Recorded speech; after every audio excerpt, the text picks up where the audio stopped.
Do you have any idea what it's like to take a man's life? Bevor es losgeht, lass doch ein Like da. Und wenn du neu bist, Abo und Glocke nicht vergessen. Und jetzt viel Spaß.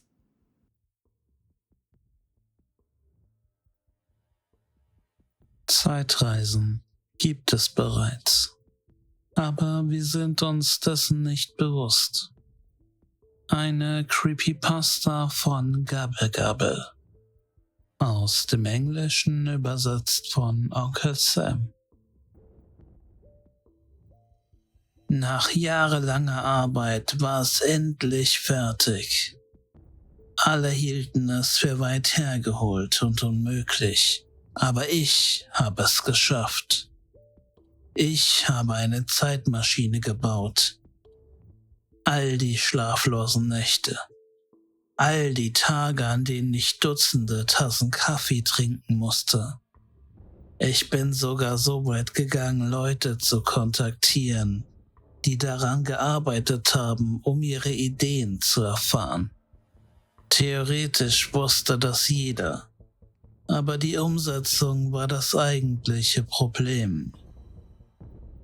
Zunächst einmal wusste niemand, ob Zeit und Raum miteinander verflochten sind oder ob es sich um zwei getrennte Dinge handelt, was für den Bau eines solchen Gerätes entscheidend wäre. Wenn sie miteinander verflochten wären, gäbe es vielleicht schon Zeitreisen. Wir wüssten es nur nicht, da diese Auswirkungen auf unser gesamtes Universum hätten, sobald jemand die Maschine benutzen würde.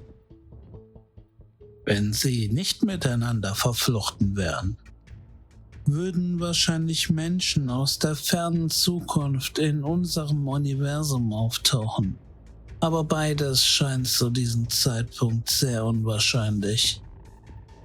Zunächst möchte ich jedoch erklären, wie ich überhaupt auf die Idee gekommen bin, eine Zeitmaschine zu bauen.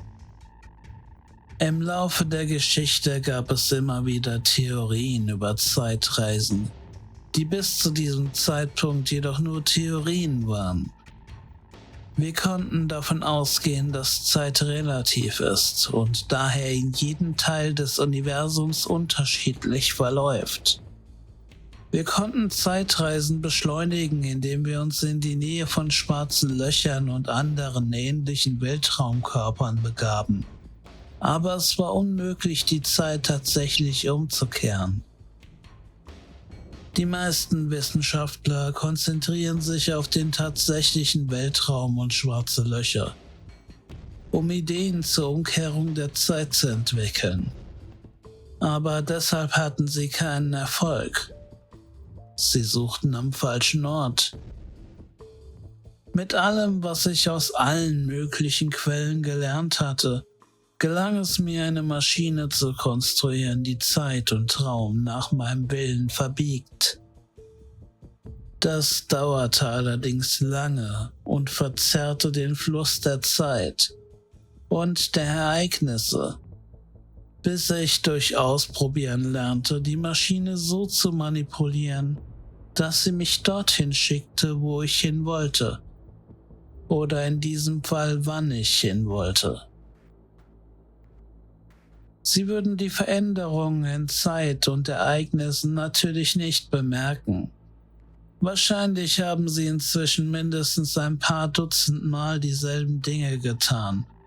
Aber das könnten sie nicht wissen, da die einzigen Personen, die sich der Umgebung bewusst ist, die Person in der Maschine ist, in diesem Fall ich.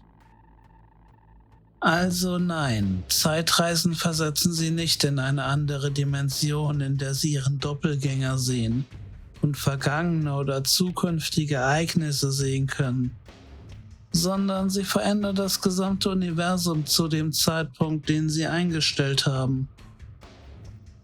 Sie können sich vorstellen, wie viele Ergebnisse möglich sind, wenn wir die Zeitmaschine manipulieren. Ich habe ein Dutzend verschiedener Ergebnisse des Zweiten Weltkriegs gesehen, die zu einer völlig anderen Welt geführt haben. Anfangs war es schwierig, die richtigen Jahre einzustellen, Aber jetzt habe ich die Maschine so kalibriert, dass sie Tage und bei Bedarf sogar Stunden einstellen kann. Jetzt haben Sie wahrscheinlich unzählige Ideen, was man mit einer solchen Maschine alles machen könnte. Nun, ich nicht. Ich hatte nur eines im Sinn. Ich musste in die Vergangenheit reisen und Dinge ändern, damit meine Ex-Frau bei mir bleiben würde. Sie war der Hauptgrund, warum ich mit dem Bau dieser Maschine begonnen hatte. Ohne sie war ich nichts und ich musste sie zurückhaben, um wieder glücklich zu sein. Das klingt erbärmlich, ich weiß. Aber sie war alles, was ich hatte. Nobelpreise oder das Geld, das ich dafür bekommen würde, waren mir egal. Ich wollte nur Claire zurück. Sie hat mich vor Jahren wegen eines Mannes verlassen, in den sie sich verliebt hatte. Und ich war entschlossen, das zu ändern. Das Erste, was ich tat, als ich die Maschine vollständig kalibriert hatte, war zurück zum 16. Juli 2005 zu reisen. Alles schien ziemlich unverändert, bis auf ein paar alte Gebäude hier und da. Mit klopfendem Herzen rannte ich zu unserem alten Haus, um zu sehen, wie die Lage war. Tatsächlich war Claire da und sah genauso schön aus, wie ich sie in Erinnerung hatte. Sie kochte gerade Mittagessen, als ich mich ihr näherte. Immer noch zu ängstlich, um irgendetwas zu tun, was sie erschrecken könnte. »Claire?« rief ich ihr zu und sie sprang fast auf und drehte sich zu mir um. Jetzt ist es soweit, dachte ich. Sie wird mich anschreien, ich solle verschwinden. »Hey Baby, du hast mich zu Tode erschreckt«, lächelte sie und kochte weiter. Ich näherte mich ihr langsam und lächelte wahrscheinlich wie ein Idiot. Als sie mich neben sich stehen sah, schaute sie zu mir herüber und fragte, warum ich sie anstarrte. »Nichts«, grinste ich weiter. »Ich vergesse nur manchmal, wie schön du bist.« »Du bist so süß«, sagte sie, legte ihre Arme um mich und küsste mich. Mein ganzer Körper brannte. Nach Jahren der Trennung von ihr wollte ich diesen Moment einfrieren. Ich hielt sie so fest ich konnte, aus Angst, dass dies ein Traum sei und sie verschwinden würde. Aber sie war immer noch da, als ich sie losließ. Wer weiß, vielleicht wird es diesmal anders, dachte ich. Ich würde mich diesmal besser benehmen, ihr mehr Aufmerksamkeit schenken, ihr Dinge kaufen. Ich beschloss, in dieser Zeit zu bleiben und mein Leben mit Claire zu leben. Aber mein Glück war nur von kurzer Dauer, denn schon bald begann sie sich zu distanzieren, genau wie beim letzten Mal. Die Küsse und Komplimente, die wir uns jeden Tag gaben, wurden zu einer Einbahnstraße, die an ihr abprallten. Es geschah so allmählich, dass ich es zunächst gar nicht bemerkte. Und dann eines Tages musste ich es wieder hören. Die Worte, die mich in Millionen Stücke zerbrachen. Es tut mir leid, Josh, aber meine Gefühle haben sich geändert. Ich hasse es, so zu sein, aber ich habe jemand anderen kennengelernt, den ich mag. Ich weiß, dass das sehr schwer für dich ist, aber du musst mich gehen lassen. Ich liebe dich nicht mehr. Du kannst das Haus behalten. Ich ziehe zu Aaron. Ja, schon gut, ich verstehe. Ich hatte Konkurrenz, aber dieses Mal beschloss ich, sie nach den schmerzhaften Details zu fragen. Nämlich, wie sie ihn kennengelernt hatte und was genau zwischen ihnen passiert war. Wir haben einfach angefangen, auf Facebook zu chatten. Er hat mir zuerst geschrieben. Nach einigem Zögern brachte ich sie dazu, mir den Rest zu erzählen. Das, was mich seit Jahren beschäftigte. Ja, wir haben miteinander geschlafen. Hier, bei ihm. Josh, ich glaube wirklich nicht, dass... Ja, der Sex mit ihm ist besser. Es tut mir leid. Es ist okay. Ich wusste alles, was ich wissen musste. Ich ging zurück zu meinem Computer mit gebrochenem Herzen, aber entschlossen, die Zeit wieder zurückzudrehen. Ich wusste jetzt, wie sie ins Gespräch gekommen waren. Ich musste nur verhindern, dass sie sich trafen. Außerdem ist dies eine große Stadt. Wie schwer kann das schon sein? Also drehte ich die Zeit zurück zu diesem schicksalshaften Tag, an dem sie gekocht hatte, loggte mich sofort in ihren Facebook-Account ein und blockierte Aaron. So hatte er keine Möglichkeit, sie zu kontaktieren, weder absichtlich, indem er sie als vorgeschlagenen Freund sah, noch spontan. Mit diesem Gedanken lebte ich mein glückliches Leben mit Claire weiter. War ich verletzt, dass es einen Mann gab, von dem ich wusste, dass er meine Frau glücklicher machte? Natürlich. Aber ein Teil von mir wollte auch glauben, dass sie verwirrt war. Eine Zeit lang schienen wir glücklich zu sein. Etwas länger als die beiden Male zuvor. Aber dann fing es wieder an. Sie wurde distanzierter. Ich spürte, wie sie eine Mauer zwischen uns aufbaute. Und von Zeit zu Zeit erwischte ich sie dabei, wie sie auf ihr Handy lächelte. Ich wusste sofort, was los war. Also drängte ich sie diesmal, es mir oft zu sagen. Tatsächlich war es wieder Aaron. Sie behauptete, sie hätten sich diesmal in einem Yoga-Studio kennengelernt. Es habe sich einfach so ergeben. Okay, kein Problem. Ich werde die Zeit wieder zurückdrehen und sie einfach daran hindern, in dieses Studio zu gehen. Es ist mir sogar egal, dass sie eine Stunde zum nächsten Yoga-Studio fahren muss. Denn das tun gute Ehemänner für ihre Frauen, die sie lieben. Also folgte ich den Schritten, blockierte Aaron und sagte meiner Frau einfach, dass das Studio, das sie bevorzugte, schlecht sei und sie in ein anderes gehen solle.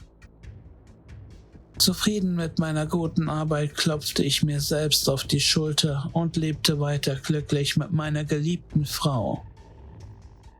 Diesmal lief alles reibungslos, viel länger.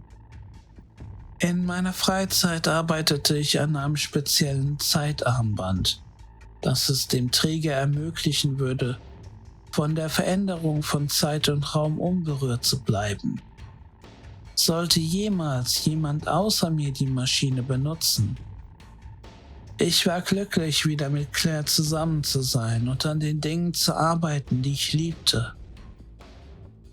Aber dann passierte immer wieder dasselbe. Die Distanz, die SMS. Es konnte doch nicht Aaron sein, oder? Vielleicht war es jetzt jemand anderes. Er heißt Aaron, sagte sie, nachdem ich darauf bestanden hatte. Wie verdammt, wo hast du ihn denn getroffen? Fragte ich. Wir sind uns zufällig begegnet und haben an derselben Haltestelle auf den Bus gewartet. Wir haben uns unterhalten und er hat mich gefragt, ob ich ihn auf Facebook hinzufügen will. Und du hast ihn hinzugefügt, wollte ich wissen, neugierig auf ihre Antwort. Es war unmöglich, dass sie ihn hinzufügen konnte, nachdem er sie blockiert hatte. Nein, Facebook funktionierte nicht richtig, also haben wir nur unsere Telefonnummern ausgetauscht. Ich weiß, ich hätte das nicht tun sollen, aber ich habe irgendwie die Kontrolle verloren. Es war, als würde eine andere Person in meinem Namen handeln. Du kannst dir vorstellen, was ich als nächstes tat, als ich in die Zeitmaschine zurückkehrte. Um es kurz zu machen, das passierte noch dutzende Male. Ich versuchte immer, Aaron aus ihrem Leben zu verbannen, aber irgendwie tauchte er immer wieder auf. Einmal ging ich sogar so weit, in einen anderen Bundesstaat zu reisen, um ihn komplett aus dem Weg zu gehen. Aber da war er wieder, immer noch irgendwie an meine Frau gebunden. Ich verlor immer mehr die Kontrolle und brachte sie manchmal sogar dazu, mich wegen meines Verhaltens früher zu verlassen. Ich wurde älter, während sie immer jünger wurde. Und ich konnte so nicht ewig weitermachen. Ich wurde immer verzweifelter. und kam zu einer endgültigen Lösung. Ich musste Aaron töten. Komisch eigentlich, denn dieser Gedanke kam mir so leicht wie der Kauf von Lebensmitteln. Ohne zu zögern suchte ich ihn auf Facebook und fand tatsächlich seine Adresse, die er einmal angegeben hatte. Ich nahm einen Baseballschläger und meine Handschuhe und legte sie in den Kofferraum meines Autos. Ganz ruhig fuhr ich zu seinem Haus, zog die Handschuhe an und klingelte an seiner Tür, während ich den Schläger auf meiner Schulter ruhen ließ. Überraschenderweise fühlte ich nichts. Ein Mann in meinem Alter öffnete die Tür. In Wirklichkeit sah er sogar noch besser aus als auf Facebook. Zu diesem Zeitpunkt kochte die Wut in mir, aber ich versuchte, sie mit einem Lächeln zu unterdrücken. Ich wollte diesen Moment genießen. »Hallo, du bist Aaron, richtig?« lächelte ich breit und konnte mich kaum beherrschen. Ja, was kann ich für dich tun?« Er schien etwas beunruhigt zu sein. »Ich bin Joshua. Ich bin Claires Mann. Ich wollte nur, dass du meinen Namen kennst, bevor ich dich umbringe.« Er sah verwirrt aus, selbst als der Schläger auf seine Schläfe traf. Blut spritzte sofort auf den Türrahmen, als er zu Boden fiel und sich den blutenden Kopf hielt. »Was?« versuchte er zu sagen, wurde aber von einem weiteren Schlag unterbrochen. Diesmal auf die Hand, mit der er seinen Kopf hielt. Er schrie und krallte sich an seinen gebrochenen Fingern, lag auf dem Boden und sah zu mir hoch. »Was machst du da?« Bevor er seinen Satz beenden konnte, schlug ich ihm erneut mit dem Schläger auf den Kiefer, brach ihm die Zähne, hoffentlich den Kiefer selbst. Zu diesem Zeitpunkt stöhnte er nur noch, lag auf dem Bauch und versuchte den Kopf zu heben. Zufrieden mit seiner Qual trat ich über seinen Körper und hob den Schläger über meinen Kopf. So fest ich konnte und mit einem lauten Schrei schlug ich den Schläger auf den Schädel, was zu einem schrecklichen, aber in diesem Moment für mich befriedigendem Geräusch von brechenden Knochen führte. Ich hielt nicht inne, um mir das Durcheinander unter mir anzusehen, das sich nun nicht mehr bewegte und keine Laute mehr von sich gab. Ich schlug immer wieder auf die Überreste seines Schädels ein. Das knackende Geräusch verwandelte sich in ein feuchtes Geräusch von zerquetschtem Gehirn, bis es schließlich zu dumpfen Schlägen des Schlägers auf dem Boden wurden. Ich atmete schwer, aber verdammt zufrieden und sah auf meinen Anzug. Er war mit Blut bespritzt. Es dauerte eine Weile, bis ich die Sauerei beseitigt hatte. Zum Glück wohnte er nicht in einer Gegend mit neugierigen Nachbarn, die herausgekommen wären, um zu sehen, was los war und die Polizei gerufen hätten. Ich beseitigte die Sauerei und kehrte zu meiner schönen Claire zurück, glücklicher denn je. Jetzt konnten wir endlich zusammenleben ohne Hindernisse. Ich hatte kein schlechtes Gewissen, Aaron getötet zu haben. Nicht das geringste. Verdammt, ich habe nicht einmal einen Gedanken an ihn verschwendet, nachdem ich seine Leiche in den Ofen geworfen hatte. Ich lebte ohne Sorgen weiter mit Claire. Man könnte meinen, es wäre eintönig, sein Leben zu leben und immer wieder dasselbe zu erleben. Aber nicht für mich. Ich genoss jeden Moment, den ich mit Claire verbrachte. Außerdem konnte ich unangenehme Situationen vermeiden, wie langweilige alte Klassenkameraden, lange Warteschlangen, und dank meiner Effizienz im Job bekam ich sogar bessere Beförderungen. Scheiß auf die Welt und darauf, was ich mit der Zeitmaschine hätte machen können. Ich wollte einfach nur mein Leben mit ihr leben. Wenn die Zeit gekommen wäre, hätte ich die Maschine jemandem gegeben, der sie besser nutzen könnte. 1 Jahr war vergangen, seit ich Aaron getötet hatte, dann 2. Es war längst an der Zeit, dass Claire mich in der Realität verließ, aber da Aaron nicht mehr da war, blieb sie. 1 weiteres Jahr, 2 weitere Jahre. Ich dachte darüber nach, mit ihr Kinder zu haben. Und dann fing es wieder an. Sie wurde distanzierter und nichts, was ich sagte, schien Wirkung zu zeigen. Diesmal konnte es nicht Aaron sein. Also vielleicht jemand anderes? Wer diesmal verdammt? Sie gehört mir, niemand darf ihr nahe kommen und wenn doch, bringe ich ihn auch um. Ich drängte und drängte, aber sie gab nicht nach und sagte mir nicht die Wahrheit. Ich sagte mir immer wieder, dass sie mich einfach nicht mehr liebe, dass wir uns verändert hätten. Aber ich wusste, dass das nicht stimmte. Ich wusste, dass jemand sie manipuliert haben musste, damit sie mich verlässt. Da sie mir diese Informationen nicht preisgab, beschloss ich, die Zeit Monat für Monat vorzuspulen, bis sie ihren Facebook-Status aktualisierte. Sie liebte es, dort Dinge zu posten, egal ob es um ein Ereignis in ihrem Leben ging oder nur darum, was sie gegessen hatte. Und tatsächlich, 5 Monate nach unserer Scheidung stand in ihrem Facebook-Status in einer Beziehung. Aber mit wem? Das Profilbild war immer noch das von ihr im Blumenfeld, das ich aufgenommen hatte, als wir noch zusammen waren. Ich öffnete ihr Album, um zu sehen, ob dort noch Bilder waren. Ich musste nicht einmal scrollen. Da waren Bilder von ihrem Freund.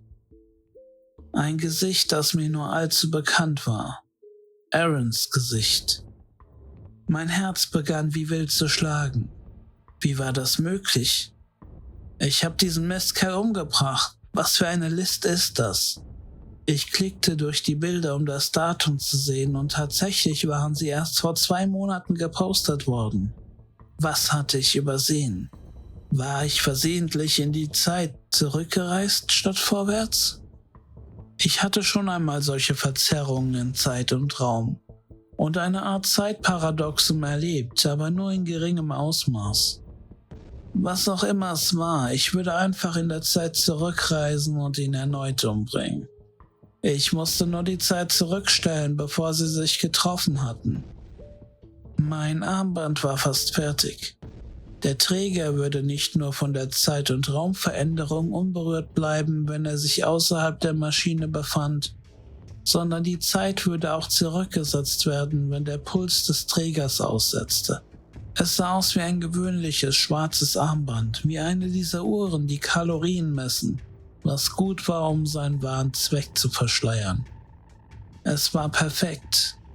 Sollte mir jemals etwas zustoßen, würde die Zeit zurückgesetzt werden und ich wäre wieder am Leben.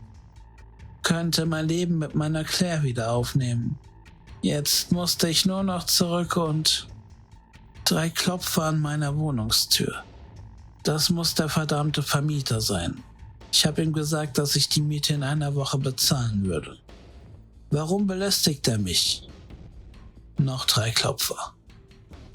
Okay, ich komme, rief ich, während ich die Tür aufschloss. Hör mal, ich hab dir doch gesagt, dass ich... Meine Worte blieben mir im Hals stecken. Vor mir stand Aaron in Fleisch und Blut. Er lächelte breit und im Gegensatz dazu musste ich wohl blass wie ein Geist gewesen sein. Hallo, Josh, sagte er im freundlichen Ton. Ich versuchte schnell die Tür zu schließen, aber er war schneller. Mit einer Hand hielt er die Tür offen, mit der anderen schlug er mir schneller als erwartet auf den Kopf. Ich taumelte rückwärts und ließ die Tür los. Ich verlor das Gleichgewicht und sank zu Boden, während ich sah, wie Aaron in meine Wohnung kam und sich vor mich hinkniete. Er hielt etwas in der Hand, aber ich konnte nicht erkennen, was es war. Irgendein Werkzeug, mit dem er mir auf den Kopf geschlagen hatte. Vielleicht ein Schraubenschlüssel?